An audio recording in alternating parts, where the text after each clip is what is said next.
آج کل کچھ لوگ صرف اس لیے الیکشن میں حصہ لے سکیں اپنی ہی سگی اولاد کو اپنا بچہ نہ مان کر کسی دوسرے رشتہ دار کے نام پر اس کی پرورش کر رہے ہیں تاکہ حکومت کے اس فرمان سے بچ جائیں کہ 3 بچوں والے الیکشن میں حصہ نہیں لے سکتے۔ کیا ایسا کرنا شرعاً درست ہے؟ جائز نہیں ہے، ناجائز ہے، گناہ کبیرہ ہے۔ بلکہ حدیث پاک میں تو یہاں تک آتا ہے کہ من انتمى الى غیر ابیہ وهو یعلم فالجنۃ علیہ حرام، کہ جو آدمی جان بوجھ کر کے نسبت باپ کے علاوہ کسی اور کی طرف کرے تو اس کے اوپر جنت حرام ہے۔ اور یہ فرمان کس کا ہے؟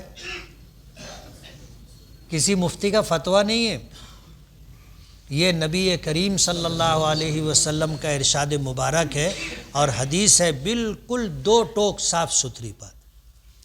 اس لیے صرف ایک موہوم چیز کے لیے اپنی آخرت برباد کر لینا، الیکشن میں تو آدمی ہار بھی جاتا ہے نا، 10 لوگ الیکشن لڑتے، 20 لوگ الیکشن لڑتے، جیتتا کون ہے؟ ایک آدمی، باقی تو سب ہار جاتے نا۔ موجود کو موہوم پر قربان کرنا بے وقوفی ہے، یعنی جو چیز اپنے پاس ہے صرف اس آس اور امید کے اوپر کہ ایسا ہو جائے گا، اس کو اس کے لیے خرچ کر دینا وہ بھی ہاتھ سے چلا جاتا نا، بے وقوفی کی بات ہے۔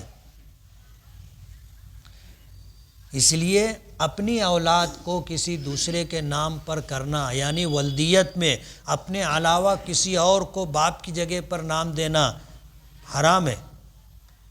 اور حضور نے وعیداً یہ بات فرمائی کہ فالجنۃ علیہ حرام، کہ اس کے اوپر جنت حرام ہے۔